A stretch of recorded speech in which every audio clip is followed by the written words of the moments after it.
What's going on, guys? It's Rekka back again from animebackwhen, coming at you with a different view that you might not be used to. But seriously, what's up, guys? Today we're going to be talking about, well, first of all, I'm coming at you guys from a different angle. I'll be coming at you guys today, no script. Watched a couple of things and I really want to just come on the camera and talk differently. And yes, it does make editing a lot easier so I could just kind of throw everything together and put it out, but it also does accomplish me being a little bit more personable into the camera and connecting. So today we'll be talking about a AIC classic called Ixar, okay?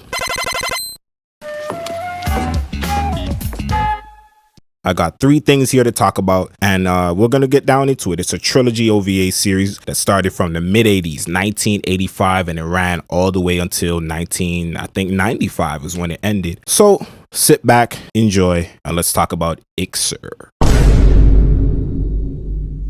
So 1985 was when the first Ixar OVA came out. It's a 6-episode OVA, ran a couple of hours long. And AIC, like I said, was responsible for it. Now, the background of Ixar, so here's what's going on. It's one of those aliens trying to take over the galaxy, terrorize the galaxy type of shows. And you got an alien race called the chuwolf that's terrorizing the galaxy. And they've made their way now to where Earth is the next place that they want to take over by using these demonoid creature bugs. So they don't want to just do it by coming in and destroying everything. They're going to take over human beings by making them, you know, into these monsters.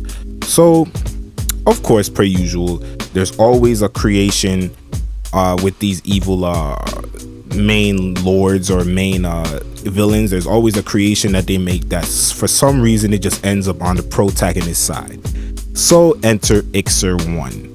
Ixar 1 basically was a creation of the chuwolf that, for whatever, I'm really don't understand. I'm really not sure if the show even explained this very deeply, but Ixar 1 ends up on Earth, protecting Earth and fighting against the chuwolf even though they created them. And that's kind of the entire premise of the show. Okay, that's basically it. It's a mecha action OVA, sci-fi, fantasy, all that good stuff with a little bit of a LGBTQ twist. For all my guys out there, LGBTQ in the favorable part, the L part, okay, as a so let's just leave it at that. So that's Ixar 1. Now, what I liked about Ixar 1 for off the rip was how good the art style and the animation held up over the year. I mean, out of all of these, just a spoiler alert, this is probably the best looking one. It looks great. Like, you wouldn't even think, if it wasn't for like the art style and like the way that the animation flows, you wouldn't even really think that it's an 80s anime. You probably think it's like maybe more towards the mid 90s or something, but the art style gives it away though. So yeah, I loved Ixar 1. Fight Ixar 1, the chuwolf, the battles, very easy to swallow, couple hours, sit down and you enjoy it. Now, here's the DVD for Fight Ixar 1 here. It took me a very long time to get it because it cost me $100. Like, that's as cheap as I could find it. You could probably get it for about $75, and this is the only time it's ever been released from Anime Works. And man, I really enjoyed this thing right there. Fight Ixar 1. Next up, we have Ixar Reborn. Before I even get into this, I'll say that Ixar Reborn, also known as Ixar 3, and we'll explain that in a second, or Ixar Reborn, or Ixar 3, is the most complete experience that you'll get out of the entire franchise, and I'll explain. Let's get into the plot first. So, after everything goes good and we destroy, you know, the original golden egg-looking villain from Ixar 1, and we do all of that, there's basically a battle that's going on, because if you see the end of Ixar 1, you'll know why it picks up from what you're seeing on the screen probably right now from the clips. There's a battle going on and Ixar 1 basically comes out on top or whatever. But the villain that she's fighting is like, no, we're going to pick this up. This isn't over. But guess where we're going to pick it up? On good old planet Earth. Enter Nagisa. And I'm sorry, I didn't speak on Nagisa. I apologize. I should have spoke on Nagisa from Ixar 1. Nagisa, how could I do that? I can't believe I did that. Okay, let's talk about Nagisa. So Nagisa was literally the protagonist along with Ixar 1. And basically, Nagisa was chosen in Fight Ixar 1 to be the mecha combat. She was like the chosen one. She doesn't know what's going on, but Ixar 1 chooses her to fight alongside her against the chuwolf. So basically she gets uprooted, just like with other anime, she gets uprooted from her normal schoolgirl life, and things are going on now where she has to figure out, okay, how do I fight? What's going on? Why is my parents suddenly turning into monsters? Like, she has to figure this all out. After all of that gets resolved with Ixar 1, so here comes Ixar Reborn. Now she comes back into the picture again, like she must fight again. But she's not fighting with Fight Ixar 1 because Fight Ixar 1 is too tired from the battle that she just did. So guess what has to happen? When they come to Earth now to pick up the battle, Ixar 3 is born and sent off to Earth to fight in her place. So that's why it's called Fight Ixar 3 in Japan. And then for whatever reason, localizing, I don't know if it was a name copyright thing, but for whatever reason it came over here as Ixar Reborn. But Ixar Reborn is really Fight Ixar 3, if you want to call it that. It's called Ixar 3, but you could call it Fight Ixar 3.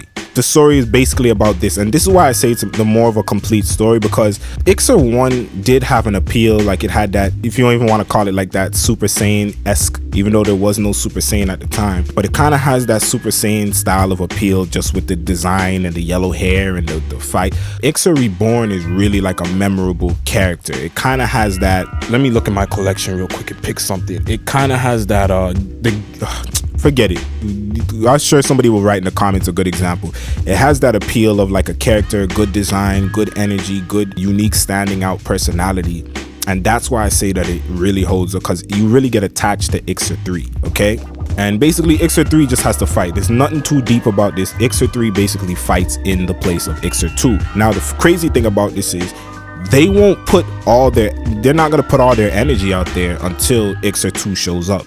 And that's basically how the show, so it's kind of has that Dragon Ball Z kind of thing where, where's Goku? It's the big build up for Goku to come back. Most of the show is Ixar 3 fighting off different various enemies until Ixar 2 shows up. And I say that Ixar 3 is definitely the most enjoyable experience and the most fulfilling experience, because it's the longest, it has the most characters, and really you just connect more. Whereas Fight Ixar 1 is just a come and go. Oh, if you're wondering about where's Ixar 2, well, go watch Fight Ixar 1.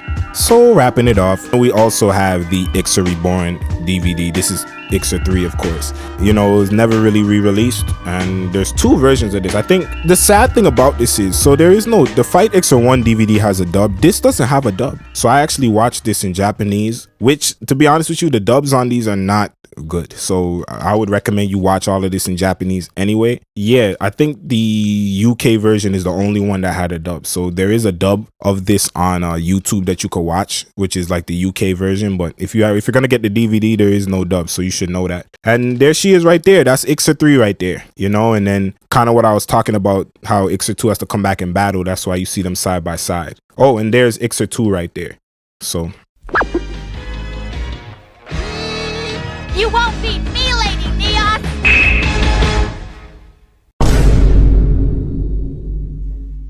So finally we come down to the third wrapping up in the most, stand out ish of the Ixar franchise, and that is Ixar. Is her name Ixar Girl Exalion or Ixar Girl Magic Girl? Something Girl Exalion, okay? Exalion. Oh yes, and this is a VHS. This is the only way that this was ever released. So I found somebody with it locally and I just picked it up just as a completionist kind of thing. So let's talk about Exalion real quick. Exalion is most definitely the Dragon Ball Z. I know I keep saying Dragon Ball.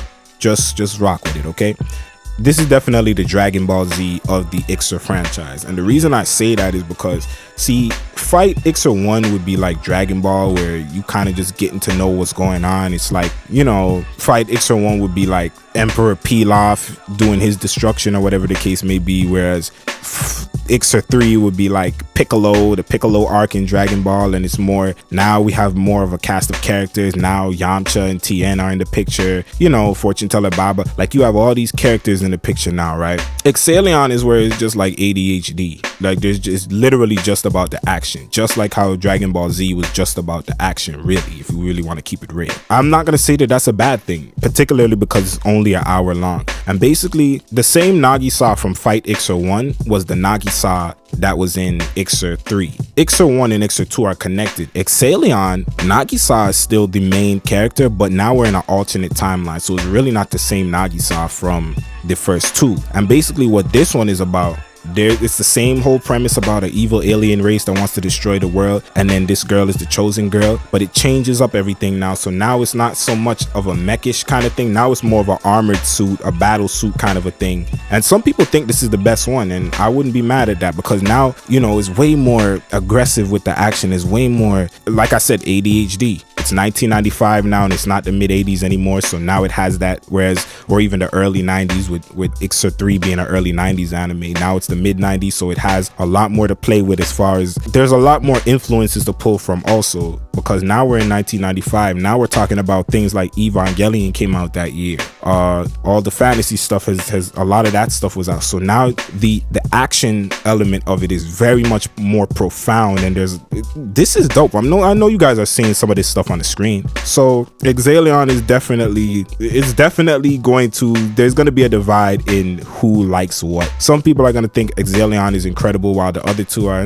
because they're probably going to gravitate more towards that action and towards more of that aggressive nature that it has. And then some people are going to feel like there's not enough of a connection going on here, and I don't like how this is just such an in and out quick 1 hour. It feels like a waste of my time. It kind of reminds me of another OVA called Wild Cards, if you ever heard of that. So that's Ixar, man. AIC, I don't know if I ever said this on this channel before, but AIC is actually my favorite studio. Shout out to Studio Ghibli and shout out to Gainax. Those are definitely up there. But AIC, if you notice, like a lot of the OVAs that I talk about end up being stuff from AIC. A lot of the gritty OVA stuff, I'm gonna start drawing blanks, but stuff like wow, I'm just drawing blanks. Vampire Princess Miyu is AIC.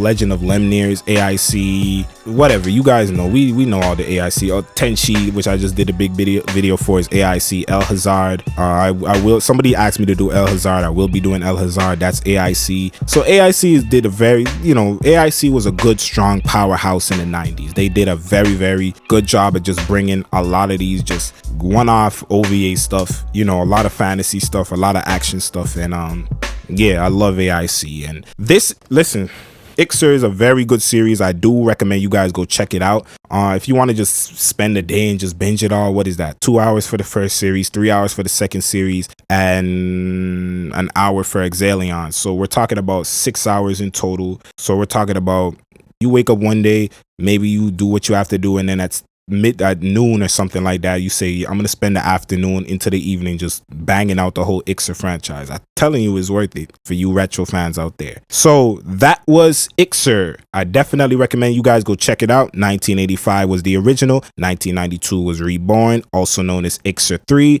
and then 1995 was the obscure but still dope Ixar girl Exalion. Please let me know what you would like me to talk about next. There's tons of stuff going on. I'm working on all you guys' videos. I got guys asking me for this, guys asking me for Mob Psycho 100, and guys asking me for this and that. Shout out to Lord Kobe. You actually asked me about something, and I'm not sure if you could see it somewhere right here, somewhere on this shelf, somewhere here, somewhere on one of these shelves. If you could spot it, I got it coming, man. So like the video, comment down below what y'all want to see next. Thanks for watching. Animebackwhen.